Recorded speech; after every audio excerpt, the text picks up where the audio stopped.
maggots growing out of his body, I was just of a state of shock because normally maggots grow on dead things. Maggots don't grow out of a living person.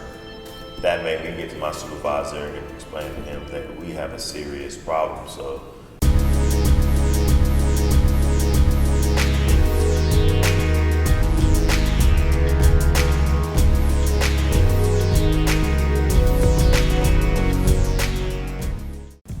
the case that sticks out to me was one of my earlier cases when I first became a code officer.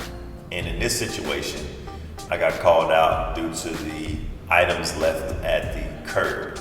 So I went out to the property and the house was in a state of distress. There was household items in the front yard.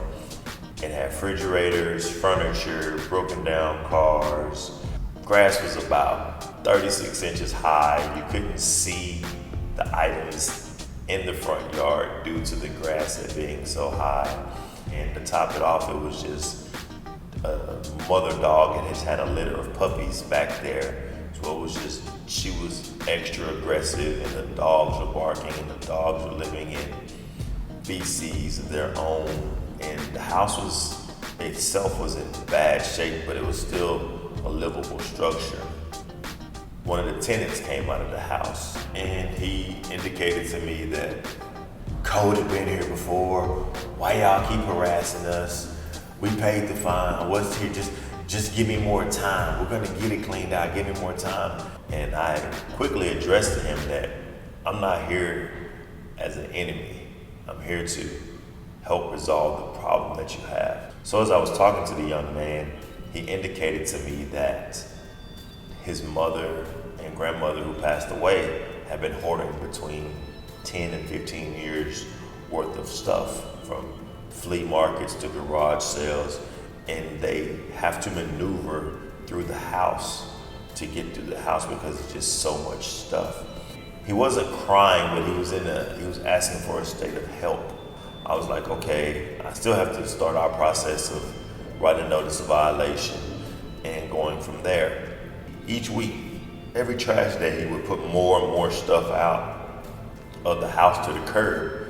And it became apparent to me that they just had more stuff than the normal trash truck could pick up. When I addressed it back to my supervisor, I said, we're gonna need possibly a hazmat team come out and help because it was dead items, it was dead rats inside the house apparently from what the son was telling me.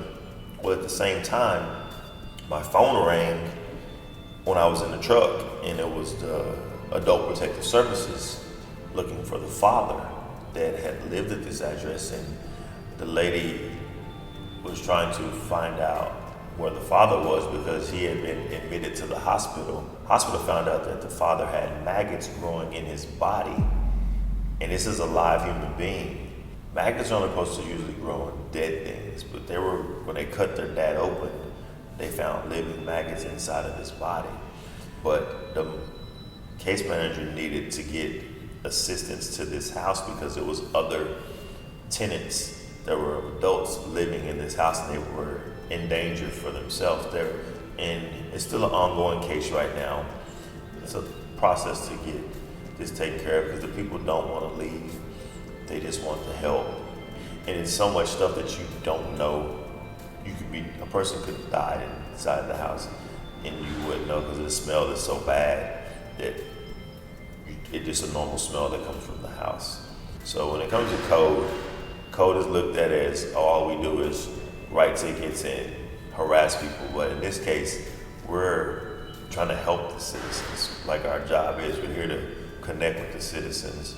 We do enforce, but we also want to educate and make sure that people understand the ordinances and how to get help so that situations like this doesn't occur. Because believe it or not, we come across those cases often. Hi, this is Kendrick Barnett, and this is my story as a code inspector.